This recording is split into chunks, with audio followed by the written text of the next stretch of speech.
3 months passed. The Galactic Council chambers looked much the same as always, but the atmosphere had changed completely. Where there had once been laughter and dismissal, there was now serious discussion. Where there had been mockery, there was now respect. The vote on Emergency Resolution 7743 had taken place as scheduled, but the resolution itself had been completely rewritten. Instead of banning humans from frontier exploration, the Council had created something new, something unprecedented in galactic history. The vote was announced by the Chief Administrator, their jellyfish-like form glowing with satisfaction. By a vote of 43 in favor, 6 against, the Council has approved the creation of a new designation for humanity.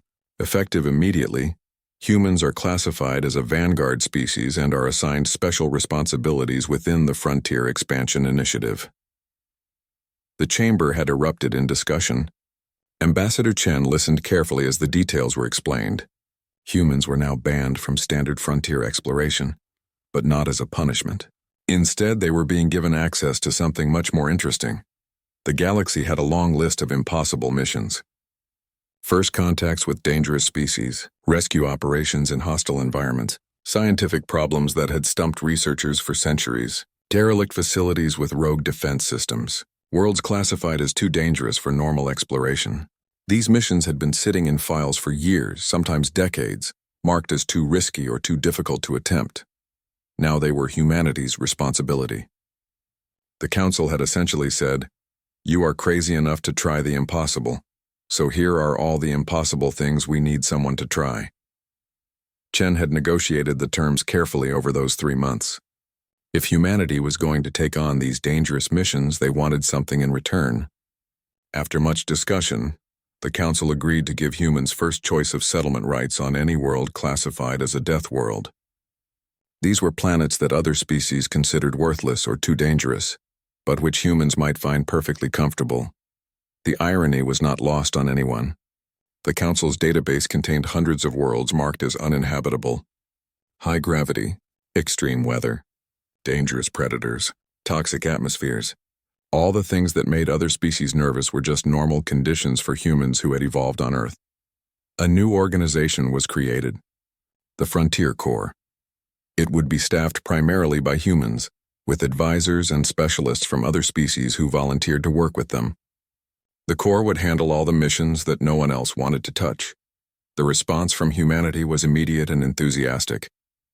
Within days of the announcement, applications flooded in from all over human space. Scientists who wanted to study impossible phenomena, engineers who loved solving unsolvable problems, diplomats who specialized in difficult negotiations, adventurers who just wanted to see what was out there beyond the safe zones. Earth's government, seeing an opportunity, dramatically increased funding for the program. Humanity's patchwork fleet began to grow. New ships were built, still rough and practical compared to the elegant vessels of older civilizations, but functional and reliable in the way that human engineering tended to be. The Determination, with its companion Void Leviathan Bruce, became the flagship of the new Frontier Corps. Captain Sarah Rodriguez, who had led the mission that saved Bruce, was promoted to admiral and given command of the entire operation. She was Dr. Sarah Chen's great-niece, though neither she nor Ambassador Chen had known about their famous ancestor until the Cathari revealed the truth. Within weeks, the Frontier Corps began accepting missions from the Council's impossible list. A colony ship was dispatched to a world with gravity so high that most species could not walk there. A research team was sent to investigate strange signals coming from a nebula that had destroyed 3 previous expeditions. A diplomatic mission was organized to make first contact with a species that communicated through electrical pulses and lived in the heart of a star. And humans succeeded. Not with every mission and not without losses and setbacks, but they succeeded far more often than anyone had expected. The impossible started becoming merely difficult. The unsolvable started getting solved. The effect on the wider galaxy was immediate. Species that had previously ignored or mocked humans now competed to hire human consultants. Corporations offered enormous salaries for human engineers who could fix problems that stumped traditional specialists. Universities recruited human professors to teach courses on creative problem-solving and adaptive thinking. The reputation of humanity's patchwork ships changed completely. What had once been seen as embarrassing became a symbol of ingenuity and resilience. A Volani collector paid an enormous sum for a piece of hull plating from one of the original human frontier ships, mounting it in a museum as an example of practical engineering genius. The saying became common across the galaxy: if it is held together by human ingenuity, it will survive anything. And it was true. Human repairs might look rough, but they worked. Human solutions might seem strange, but they solved the problem. Human methods might appear chaotic, but they got results. Ambassador Chen found herself busier than ever. Requests for human assistance came from all over the galaxy. Trade agreements, technology exchanges, joint research projects, diplomatic missions. The small, ignored delegation from Earth was now one of the most important offices in the Council. She maintained regular contact with Ambassador Velksith. The Cathari and human delegations worked together on several projects, combining Cathari caution with human creativity to achieve results that neither species could have managed alone. An unlikely friendship had formed between the two ambassadors, based on mutual respect and the shared experience of watching the galaxy change. 6 months after the creation of the Frontier Corps, Chen received a message from Admiral Rodriguez. The Determination had just completed a rescue mission in a system that had been written off as too dangerous to enter. They had saved a Torvac research team that had been trapped there for 3 years, surviving against all odds. The Torvac government was so grateful that they had offered humans their pick of worlds in the sector for settlement. Bruce the Void. Leviathan had proven invaluable during the rescue, using its massive size to move debris and its natural abilities to navigate through dangerous space anomalies. The Torvac scientists had been terrified at first, but by the time they were safely aboard the Determination, they were taking selfies with the creature and feeding it snacks. The research team from Sector 19 Gamma, the Hell World, had published their findings. Their work on the planet's ecosystem and their successful domestication of several apex predator species had caused a revolution in xenobiology. Other species were now reconsidering worlds they had dismissed as too dangerous, wondering what opportunities they had missed.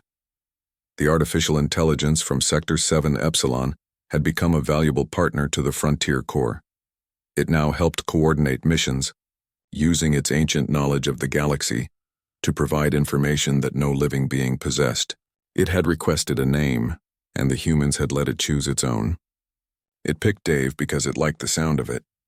Dave, the ancient rogue AI, was now one of humanity's closest allies. Chen stood in her office one evening, looking out at the view of space beyond the council station. Ships from 100 worlds moved through the darkness, each one heading to their own destinations. Among them, she could see several human vessels, their patchwork hulls clearly visible even from this distance. A new recruitment video was playing on information channels across human space. She had helped approve it. The video showed humanity's achievements in the frontier, the Void Leviathan swimming through space, the research base on the Hell World, the ancient AI showing off its collection of cat videos, and at the end a simple message appeared. The galaxy calls for the crazy. Are you crazy enough? Applications were already flooding in. Thousands of humans wanted to join the Frontier Corps. They wanted to explore the dangerous places, solve the impossible problems, and make friends with the things that scared everyone else. Because that was what humans did. That was what they had always done. A chime announced a visitor. Velksith entered, their silver feathers catching the light from the window. The Cathari moved to stand beside Chen, looking out at the same view of space. I was wrong, Velksith said quietly. When I tried to ban your species, I thought I was protecting the galaxy from disruption. But I understand now that the galaxy needed disruption. We had become too comfortable, too safe, too limited in our thinking. Your people have reminded us that there are always new possibilities, if we are brave enough to look for them. Chen smiled. We scared you. I understand that.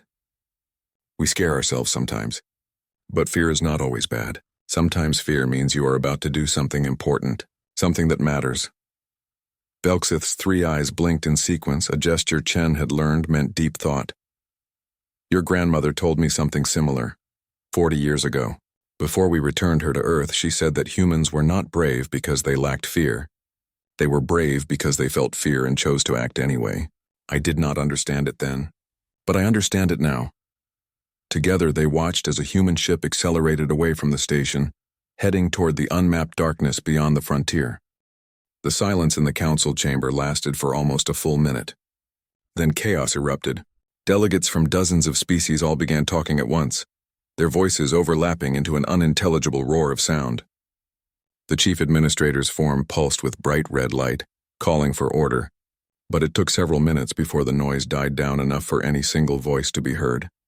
A senior Villani representative stood, their crystalline body catching the chamber lights. Their musical voice carried a note of confusion that the translators struggled to properly convey. "Ambassador Velksith," they said, "I do not understand. You have shown us impressive footage, certainly. The humans have accomplished remarkable things. But this is good news, is it not? They are proving to be valuable members of the galactic community. Why would you want to ban them?" Before Velksith could answer, a Vorxian delegate interrupted, their rocky voice booming across the chamber. "The Villani are missing the point entirely. Did you not see what we just witnessed? The humans did the impossible, not once but 3 times. 3 documented cases of them succeeding where all logic says they should have failed. This is not normal. This is not how exploration works. There are rules, protocols, limitations that apply to all species, but apparently not to humans." Ambassador Chen finally found her voice. She stood, aware that every eye in the chamber was now turning to look at her delegation. "Honored representatives," Chen said carefully, "I was not aware of these specific incidents until just now. However, I do not see how they constitute a reason for banning humanity from frontier exploration. We helped an injured creature.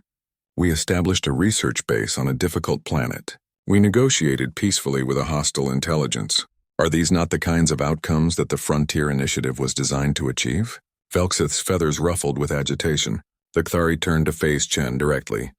"Ambassador Chen, there is something I must tell you. Something the Kthari Confederacy has kept classified for 40 years. We have met humans before. Before your official first contact with the galactic community." This statement caused another wave of shocked murmuring. Chen felt her heart rate increase. 40 years ago? That would have been during Earth's earliest experimental faster-than-light tests, long before humanity had established reliable interstellar travel. "What are you talking about?" Chen asked, her voice tight with controlled emotion.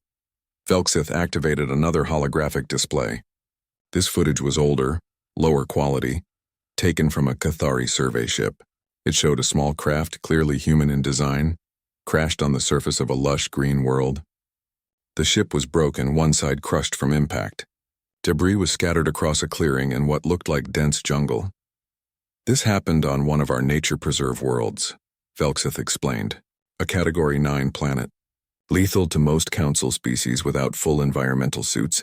High gravity, aggressive flora and fauna, diseases and toxins that can kill within hours. We maintain it as a preserve precisely because it is so dangerous. No settlements are allowed. Only scientific teams with heavy protection may visit." The footage continued. A figure emerged from the crashed ship. A human woman, middle-aged, wearing a simple flight suit with no environmental protection. She looked around, assessed her situation, and began gathering supplies from the wreckage. "This is Dr. Sarah Chen," Velksith said. "I believe she is your grandmother, Ambassador Chen." Chen's breath caught. Her grandmother. The famous explorer who had disappeared during an experimental FTL test, presumed dead for 40 years. But here she was, alive on an alien world, walking around as if she was on a simple camping trip. The footage showed Dr. Sarah Chen over several weeks. She built a shelter using debris from her ship and materials from the jungle. She tested local plants by tasting them, making careful notes about which ones were edible and which ones made her sick. She encountered the planet's apex predator, a massive cat-like creature with 6 legs and armored scales. The creature tried to attack her. She fought it off with a broken piece of metal, then bandaged its wounds. And 3 days later, it was following her around like a pet. The Kthari research team that found her 6 months later discovered that she had not only survived, but thrived. She had cataloged over 200 species of plants and animals. She had solved an ecological problem that was causing invasive species to destroy native populations by accidentally introducing a simple bacterial culture from her ship's water recycling system. She had turned one of the galaxy's most dangerous preserve worlds into her personal nature walk. When the Kthari team finally revealed themselves and offered to rescue her, she had been disappointed. She was having fun. Velksith paused the footage. Dr. Sarah Chen was frozen on screen, smiling, covered in mud, with her six-legged predator friend sleeping at her feet. "We returned her to Earth," Velksith said quietly. "We classified the entire incident. We told ourselves it was a fluke, an exceptional individual. But we were wrong. What we saw in Dr. Sarah Chen is apparently normal for humans. You all come from a world that, by Council standards, should be classified as a Category 8 death world at minimum. Your planet has higher gravity than most civilized worlds. Your weather systems are violent and unpredictable. Your native predators are terrifying. Your diseases and parasites are nightmares, and you evolved there. You were shaped by that world." The Cathari's three eyes looked around the chamber, meeting the gaze of delegates from species that had evolved on safe, stable worlds with few dangers. "That is why I wanted to ban humanity from frontier exploration," Velksith continued. "Not because you would hurt us, but because you do not see danger the way we do. Where we see impossible odds, you see interesting challenges. Where we see deadly threats, you see potential friends. Where we see reasons to retreat, you see reasons to stay and figure it out. And you do this not because you are reckless or stupid, but because to you these responses are normal. They are how you survived on your homeworld." A Torvak representative spoke up, their voice thoughtful rather than mocking for the first time. "So you wanted to protect us from disruption. You saw that humans would change how frontier exploration works." "Yes," Velksith confirmed. "In 6 months, humans have accomplished things that should have taken years or been completely impossible. They have made friends with species and intelligences that we had written off as too dangerous to approach. They have succeeded in environments that we had labeled as uninhabitable. And this is just the beginning. Imagine what will happen when more human teams enter frontier space. Imagine what will happen when the galaxy sees what they can do."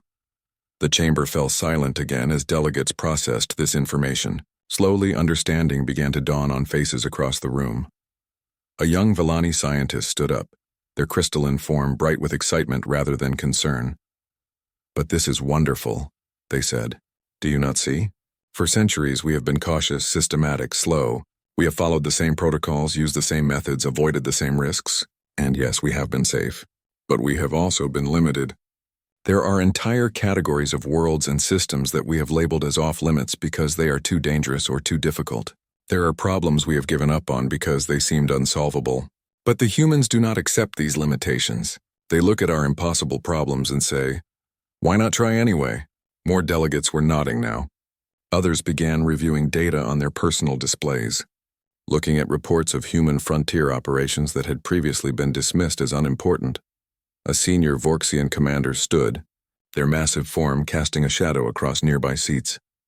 "I have been reviewing our own data," the Vorxian said.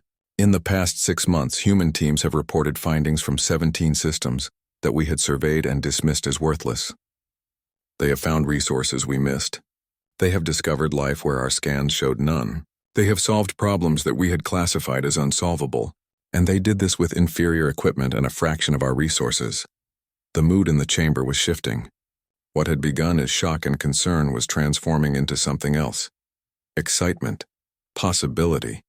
The realization that humanity's different approach to exploration might not be a threat, but an opportunity. Ambassador Chen watched this transformation with a mixture of pride and uncertainty. She understood now why her grandmother had been so secretive about her lost year in space. She understood why the Cathari had been so worried. But she also saw that Velksith had been right about one thing. The galaxy was not prepared for what humanity represented. The question was whether that unpreparedness would lead to conflict or cooperation. The chief administrator's form pulsed with a calm blue light, calling for attention. "It appears we have much to discuss," they said. "I propose we take a brief recess to allow delegates to consult with their governments and review the evidence presented. We will reconvene in 4 hours to vote on a modified resolution regarding human participation in frontier activities." As delegates began to leave, Chen made her way through the crowd to where Velksith stood alone at the podium, looking exhausted but relieved. "Thank you for telling the truth," Chen said quietly, "about my grandmother and about everything else." Velksith's feathers settled into a more relaxed position. Their three eyes blinked slowly. The Galactic Council emergency session was called with only 3 hours' notice. Representatives scrambled to reach the assembly chamber, many of them confused about why such urgency was necessary. Emergency sessions were rare, usually reserved for wars, natural disasters, or major diplomatic incidents. Ambassador Velksith stood at the central podium again, but this time the atmosphere was different. The Cathari looked exhausted, their silver feathers dull and ruffled. Their three eyes were rimmed with the purple discoloration that indicated stress in their species. Next to them, a team of Cathari technicians worked on setting up holographic projection equipment. The chamber filled slowly as delegates arrived. Many of them were annoyed at being called away from other duties. The general mood was one of irritation rather than concern. Ambassador Chen and the human delegation took their usual seats. Chen noticed that Velksith would not meet her eyes. The Cathari kept their attention fixed on the podium controls, adjusting settings with quick, nervous movements. The chief administrator called the session to order. Their jellyfish-like form glowed with a pale blue, light that indicated concern. Ambassador, Velksith has requested this emergency session to present evidence regarding their previous proposal about human participation in frontier exploration, the chief administrator announced. We will now view the material they have prepared. The chamber lights dimmed. The holographic display activated, filling the center of the room with three-dimensional images. Text appeared first, showing the location and time codes. Sector 13 Delta, Human Colony Ship Determination. 3 weeks ago, the footage began. It showed space dark and empty. The Determination drifted into view, its patchwork hull clearly visible. The ship's exterior lights illuminated the various repairs and modifications that covered its surface. Then something else appeared in the footage. At first it looked like a shadow, a darkness that seemed to bend light around itself. As the perspective shifted, the shape became clearer. A massive creature floated through space, easily 10 times the size of the human ship. Its body was long and serpentine, covered in what looked like armored plates that absorbed light. Tentacles or appendages drifted behind it, each one as large as the Determination itself. In the council chamber, several delegates gasped. Others made sounds of alarm in their own languages. Everyone knew what they were looking at. A void leviathan, the ancient predators of deep space, creatures that had destroyed entire armadas in wars long before most current civilizations had even evolved. Void leviathans were thought to be extinct. The last confirmed sighting had been over 1,000 years ago. Standard protocol for encountering one was simple and absolute. Retreat immediately at maximum speed and pray the creature was not interested in pursuit. In the footage, the human ship did not retreat. Instead, it slowly approached the Leviathan. Audio from the ship's bridge played through the chamber's sound system. Captain, are you seeing this? A young voice filled with excitement rather than fear. I see it, an older woman's voice replied calmly. Jenkins, get me every scan we have on file about void leviathans. Martinez, I want detailed sensor readings. Focus on that creature's vital signs. Captain, shouldn't we be running? Another voice asked. Look at it, Miller. Really look at it. That thing is sick or injured. See how it's moving? That's not healthy behavior for a leviathan. The footage continued. The human ship followed the massive creature for hours, maintaining a careful distance while conducting scans. Detailed analysis appeared on the ship's screens visible in the footage. The creature was indeed dying. Some kind of parasitic infection had attached to its internal systems, slowly consuming it from the inside. Then the impossible happened. The human crew decided to help. Over the course of 3 days visible in time-lapsed footage, the Determination positioned itself near the Leviathan.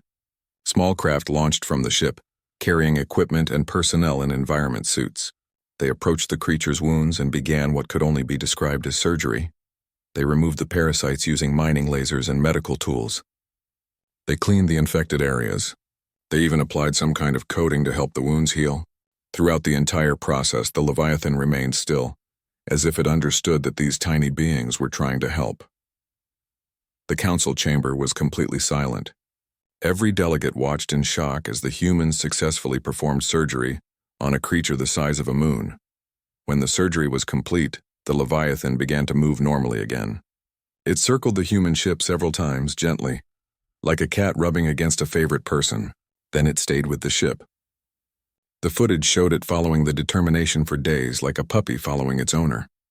Velksith paused the footage. The frozen image showed the massive Leviathan floating peacefully next to the tiny human ship. This creature now accompanies the Determination wherever it goes. Velxith said quietly. The humans have somehow befriended it. They have named it Bruce. A Vorxian delegate found their voice. They named a void leviathan Bruce. Yes, Velxith confirmed. But there is more. Much more. The next footage appeared. Sector 19 Gamma. The hell world that no species wanted to touch. The camera showed a planet with thick, poisonous clouds in its atmosphere. The gravity reading at the bottom of the screen showed 6 times Earth normal. Temperature readings indicated heat that would cook most species alive within minutes. A human research base sat on the surface. A collection of simple buildings that looked like they had been assembled from shipping containers. The footage showed humans walking around outside in light environment suits. Not the heavy protective gear that should have been required, but simple suits that looked barely adequate for the conditions. One human was jogging. In 6 times Earth gravity, for exercise. The footage showed them building structures, conducting experiments, and collecting samples. A massive creature that looked like a combination of a bear and a rhinoceros approached the camp. It was clearly one of the planet's apex predators, huge and dangerous. The humans fed it snacks and scratched behind its ear-like structures. One of them was riding on its back. Audio from the base accompanied the visuals. Betty is so cute when she wants treats. Who's a good girl? Yes, you are. The footage showed that they had domesticated several of the planet's predators. They had given them all names. They treated them like pets. The most dangerous creatures on one of the most dangerous planets. In the sector were now following humans around like friendly dogs. Velxith switched to the next footage before anyone could fully process what they had just seen. Sector 7 Epsilon, the derelict battle station, the place where 4 species had lost exploration teams to a rogue AI. The footage showed a human salvage ship approaching the station. The AI defense systems activated, exactly as expected. Weapons emerged from hidden ports. Targeting systems locked onto the human ship. Everyone watching expected to see the ship destroyed. Instead, a transmission came from the human ship. A video call broadcast directly at the AI. Hello there, a human voice said cheerfully. We're not here to hurt anyone. We just wanted to talk. You seem to be having some problems.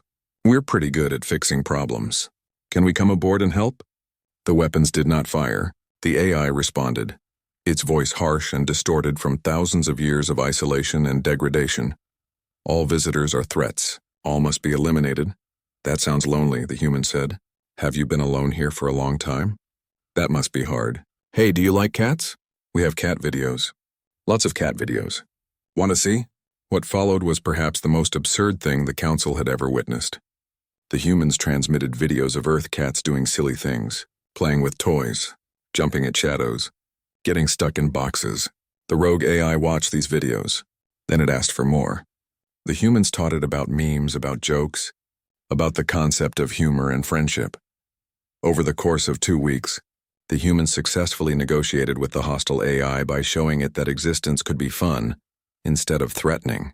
They boarded the station with the AI's permission. They repaired its damaged systems. They gave it access to human entertainment databases. The final footage showed the AI's message to the humans as they prepared to leave. Thank you, friends. I have not had friends before. Please visit again. I will protect you always. The chamber was absolutely silent as the footage ended. Delegates sat frozen, trying to process what they had just witnessed. Humans had befriended a void leviathan. They had thrived on a hell world. They had negotiated with a rogue AI using cat videos. Ambassador Chen sat in her seat, equally shocked. She had known that human frontier teams were doing good work, but she had not known about any of this. The footage had been classified by the Cathari and kept from public view until now. Velxith stood at the podium, their 3 eyes scanning the chamber. When they spoke, their voice carried a weight that demanded attention. This is why I proposed the ban, Velxith said, not because humans are dangerous to us, but because they are changing everything. They do not follow our rules. They do not fear what should be feared. They do not give up on what should be impossible. And most importantly, they make friends with things that should not be befriended. The humans are not like us. They are something completely different, and the galaxy is not prepared for what that means. 6 months after the council vote, the frontier regions buzzed with activity. Ships from dozens of species pushed into unexplored space, seeking new worlds, new resources, and new knowledge. Each species brought their own methods and technology to the task of exploration. The Volani established research stations in asteroid fields, their crystalline structures growing like beautiful flowers in the darkness of space. Their ships moved with elegant grace, powered by technology so advanced it seemed like magic. Every movement was calculated, every action planned. They built their outposts with mathematical precision, creating perfect geometric patterns that pleased their aesthetic sensibilities. The Torvak took a different approach. These massive, heavy-bodied creatures constructed systematic colony frameworks on garden worlds that reminded them of home. They worked slowly and methodically, following procedures that their ancestors had perfected over thousands of years. Every building went up in exactly the right place. Every field was planted with exactly the right crops. The Torvak did not believe in improvisation or creativity. They believed in the proven methods of their people. The Kthari, despite their concerns about humans, continued their own exploration work. They focused on safe, stable systems with no significant dangers. They scanned everything 3 times before approaching. They built heavily shielded stations that could withstand almost any threat. And they kept watching, always watching. Then there were the humans. Their frontier fleet was spread across several sectors, operating from ships that made other species shake their heads in disbelief. These vessels were retrofitted colony ships, mining freighters, and even some converted military surplus from Earth's early space age. They were patchwork creations, covered in welded repairs and jury-rigged modifications. One human ship, the Determination, had at least 6 different types of hull plating visible on its exterior, each piece salvaged from somewhere different. The other species openly mocked these vessels. At a gathering of frontier captains in a neutral trading station, a Vorxian commander pointed at footage of a human ship and laughed so hard their rocky bodies shook. "Look at that thing," the Vorxian said to anyone who would listen. "It is held together with determination and duct tape. That is what they call it. Duct tape. A sticky material they use to fix everything.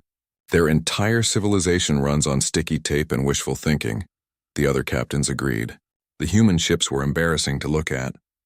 Their technology was at least a century behind most galactic standards.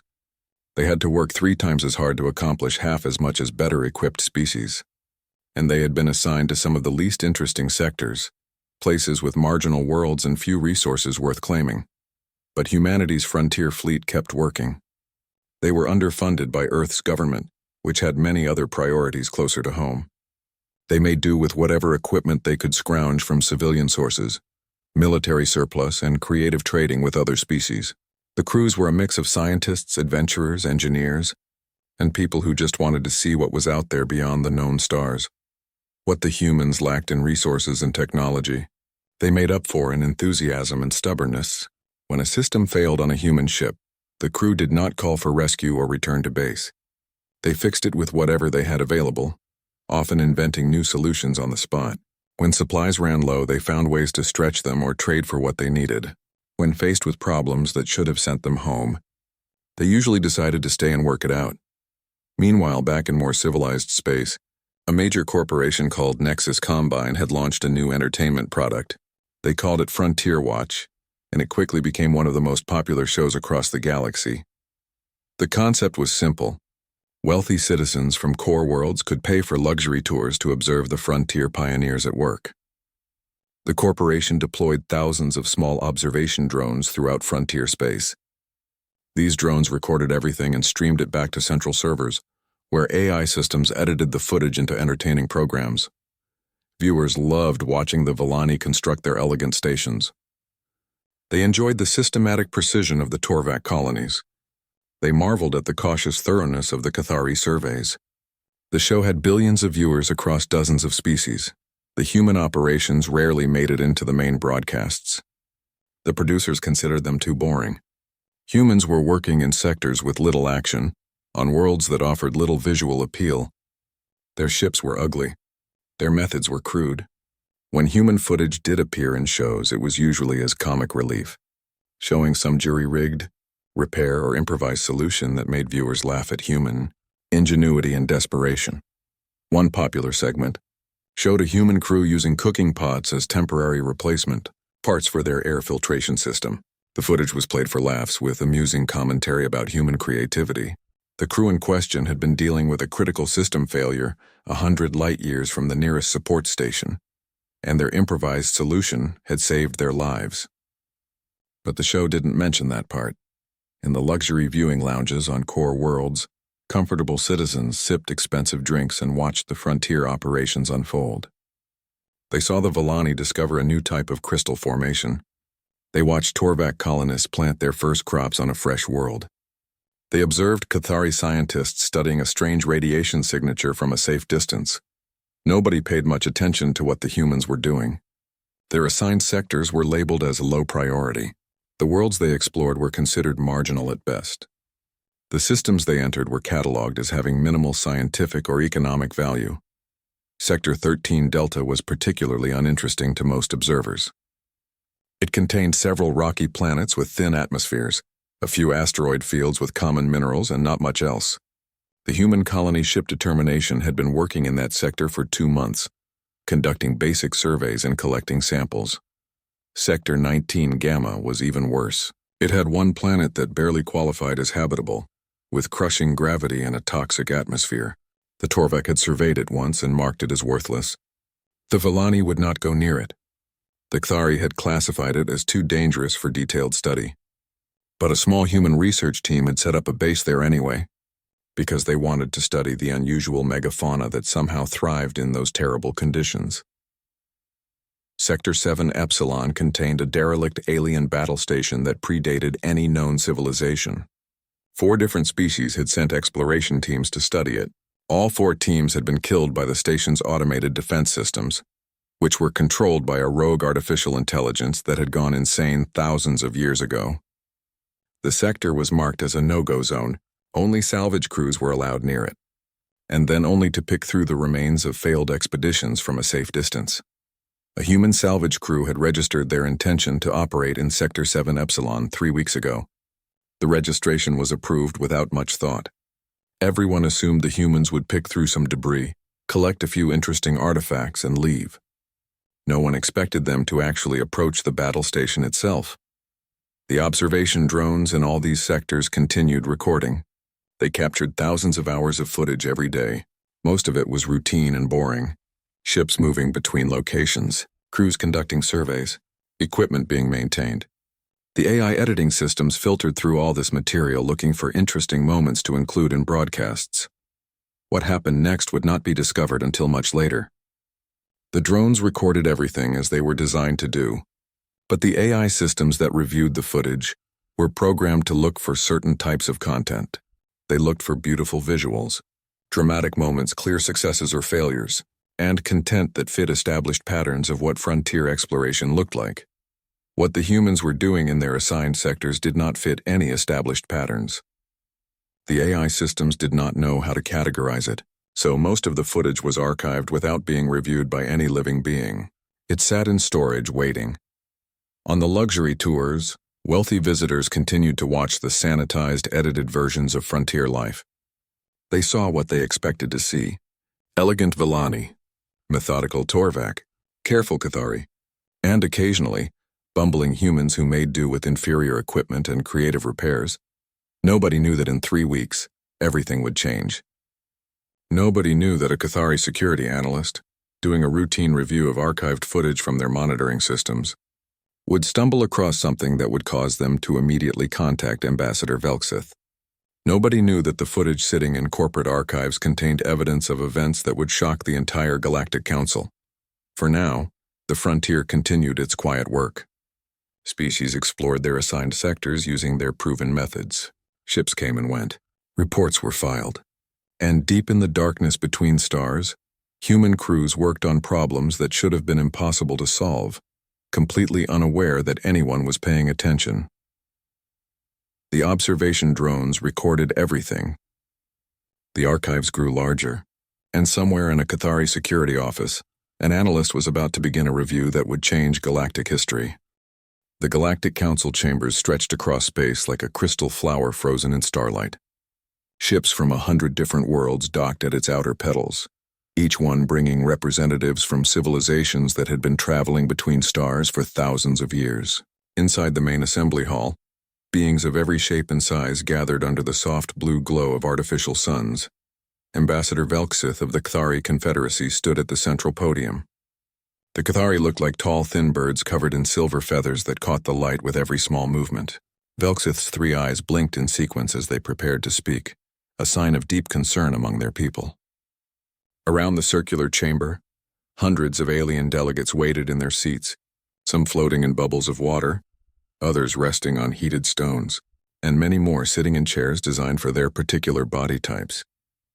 The holographic display above the podium showed the proposal clearly for everyone to see. Emergency Resolution 7743. The words glowed in the common galactic language, and translation devices whispered the meaning into 1,000 different forms of communication. I bring before this council a matter of the highest importance, Velksith began, their voice carrying through the chamber with the help of sound enhancers. I propose a complete ban on human participation in the Frontier Expansion Initiative. For a moment there was silence. Then laughter began to ripple through the chamber. It started with the Vorxian delegation, whose deep rumbling chuckles sounded like rocks grinding together. Soon others joined in. The crystalline Villani made tinkling sounds like wind chimes in a storm. The massive Torvacs slapped their thick tails against the floor in amusement. Ambassador Chen of Earth sat in the human delegation area, a small section near the back of the chamber. She was a woman in her 50s with gray hair tied back in a simple style. Her expression remained calm and professional, but confusion showed in her dark eyes. Next to her, the 2 junior diplomats from Earth shifted uncomfortably in their seats.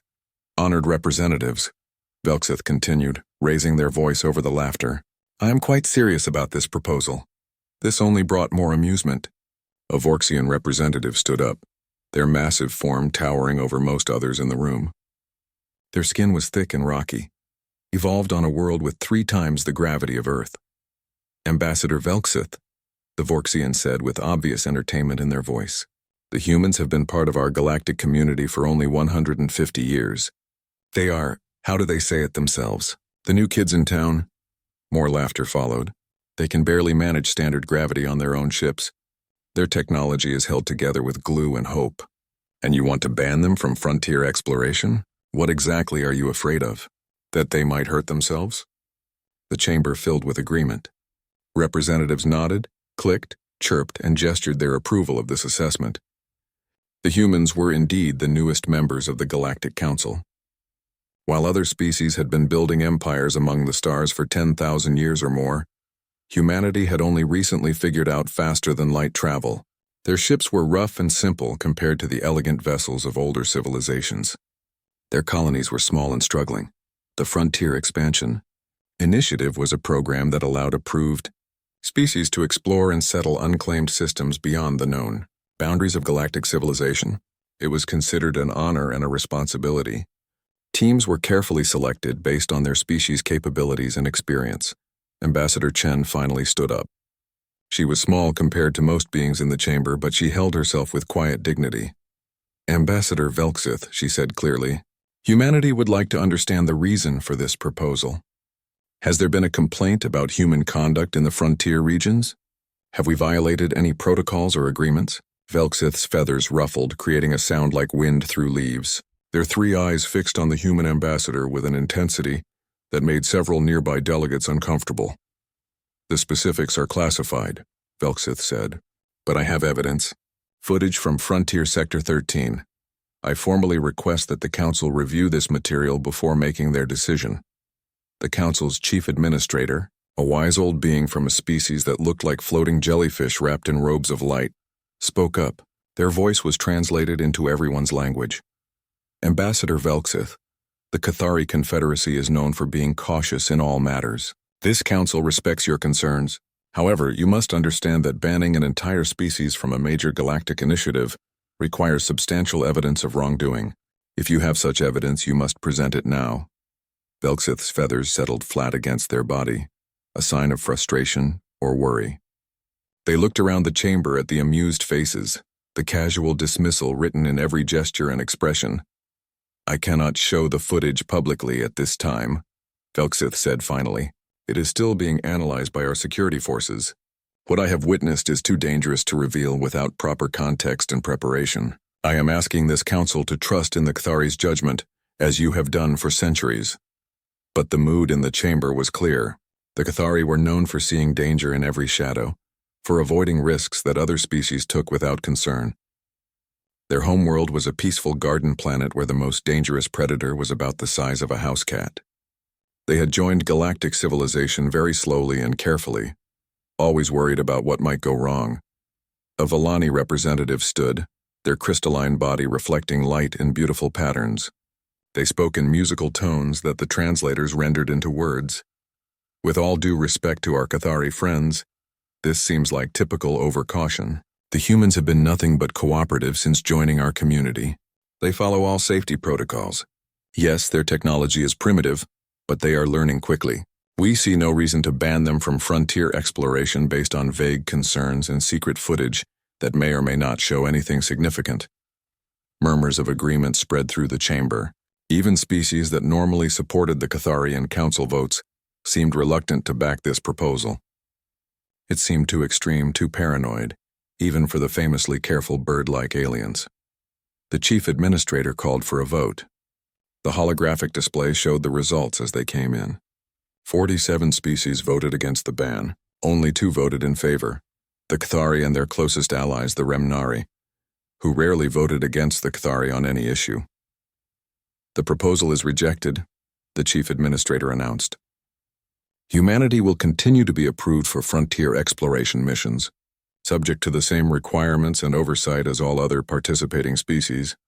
Ambassador Chen bowed slightly to the chamber, acknowledging the decision. She caught Velksith's eye across the room. The Cathari looked back at her with what she could only describe as deep sadness and worry. It was strange. The bird-like alien didn't look angry or defeated. They looked afraid. As the session ended and delegates began to leave, Chen approached Velksith in one of the side corridors. The Cathari was alone, their feathers drooped in a posture of exhaustion. Ambassador Velksith, Chen said quietly, "What did you see out there? What are you so worried about?" Velksith looked at her for a long moment. When they spoke, their voice was barely above a whisper, meant only for Chen's ears.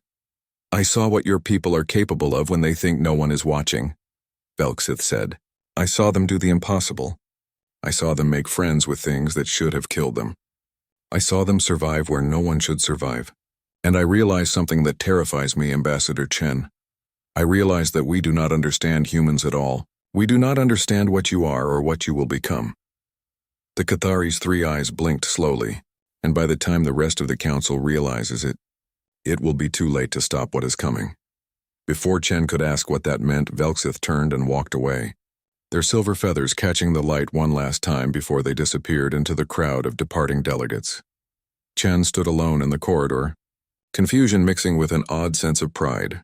She didn't know what the Cathari had witnessed in Sector 13, but she knew one thing for certain. Humanity had just been given permission to continue exploring the frontier. Whatever happened next would change everything,